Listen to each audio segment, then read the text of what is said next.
Un domaine de la recherche en finance a connu un rapide développement à partir des années 60, celui de la prévision des défaillances d'entreprises.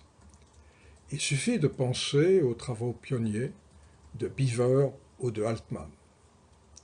Depuis, de nombreux modèles ont été élaborés à des fins opérationnelles au sein des établissements financiers et bancaires. La nécessité de mieux cerner les risques se trouve renforcée avec les exigences prudentielles qui entourent les activités des banques. Aussi, l'article de Tian, Yu et Guo apporte opportunément un éclairage nouveau sur la puissance de ces modèles. Ces auteurs explorent l'ensemble des indicateurs candidats à figurer dans la sélection la plus efficace et ils proposent à la communauté financière leur modèle optimisé et actualisé. La littérature financière est riche en modèles de prévision de défaillance. Les modèles pionniers apparus dans les années 60, ceux de Beaver et surtout de Altman, ont proposé des scores construits à partir de moyennes pondérées de ratios comptables, comme le fameux Z-score de Altman. Olson, de son côté, a introduit des modèles de prédiction des probabilités de défaillance, toujours à base de données comptables. Plus récemment, Shumway, Campbell, Hilscher et Sisagi ont montré qu'il était possible d'améliorer les capacités prédictives des modèles en ne se limitant pas à l'information comptable, mais en intégrant des données boursières. Le cours en bourse ne reflète-t-il pas les anticipations des agents sur le futur de l'entreprise? Enfin, on peut rappeler les mesures de risque de défaillance obtenues à partir des seules données de marché et non plus de données comptables. Les modèles dits structuraux, dérivés de la théorie des options, initiés par Merton, proposent une estimation du risque de défaillance à partir de la probabilité implicite que les actionnaires ne puissent pas exercer leur call sur les actifs totaux de la firme. La méthodologie utilisée par Tian, Yu et Guo s'inspire au départ de celle de Olson. Il cherche à estimer directement, non un score, mais une probabilité de défaillance à l'aide d'un modèle dit Discrete Hazard Model.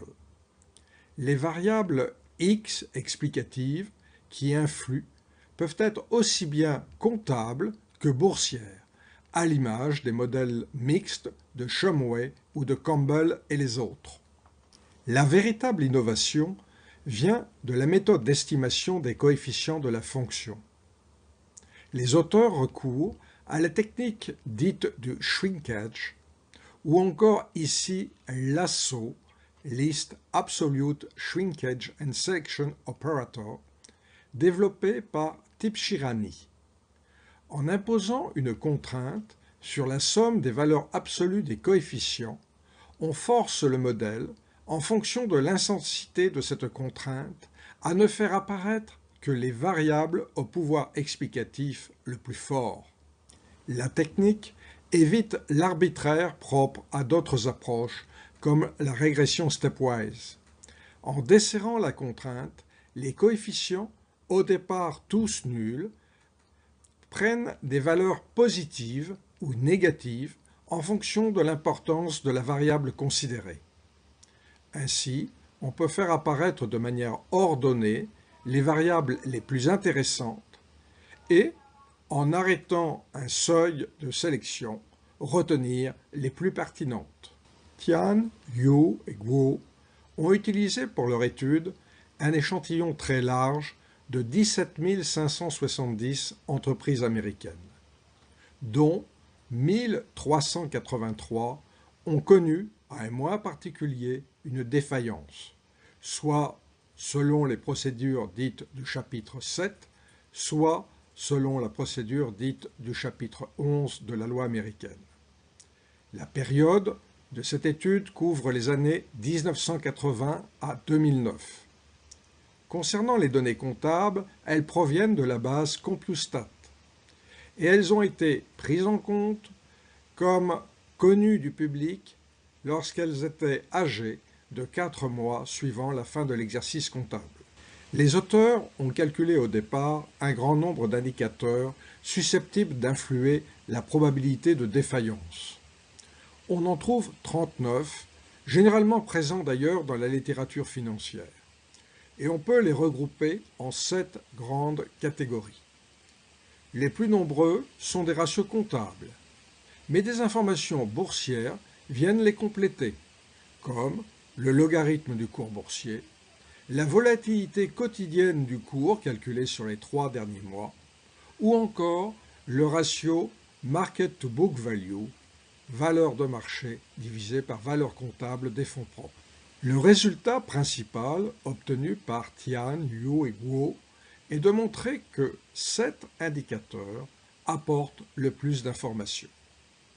2 sont purement comptables et concernent essentiellement l'endettement. 2 sont mixtes, avec en particulier une mesure de rentabilité en fonction de la valeur de marché des capitaux investis. Et enfin, 3 sont purement boursiers. La volatilité boursière, qui mesure la peur du marché, a donc un réel contenu informationnel. D'un point de vue pratique, les auteurs proposent un modèle qui peut être directement utilisé pour estimer une probabilité de défaillance. Les coefficients de ce modèle, actualisés et optimisés, sont à disposition. Son utilisation nécessite le calcul d'abord d'une moyenne pondérée grand L des 7 indicateurs choisis, puis sa transformation en une probabilité à l'aide d'une fonction incluant des exponentielles. Les auteurs montrent que les performances de leur modèle sont supérieures à celles de leurs concurrents les plus récents. Quand on classe les entreprises par décile de probabilité estimée de défaillance, on trouve que près de 80% des entreprises ayant connu effectivement une défaillance dans les 12 mois à venir appartiennent aux 2 premiers déciles de probabilité. Tian, Liu et Guo étendent leur étude à des horizons de prévision plus éloignés, jusqu'à 60 mois. Le résultat le plus intéressant de cette extension est de montrer que les variables liées au marché boursier jouent un rôle de plus en plus faible. Elles n'apparaissent plus dans les sélections optimales à 60 mois, comme si leur contenu informationnel était limité au court terme. En revanche, les indicateurs comptables conservent des qualités prédictives. En conclusion, cette recherche sera utile à tous ceux qui ont besoin de recourir à un modèle de prévision de défaillance. Elle fournit une formule pratique directement utilisable. Elle montre qu'il y a tout avantage à combiner information comptable et boursière. Mais cette dernière perd de son intérêt si l'horizon de la prévision s'éloigne.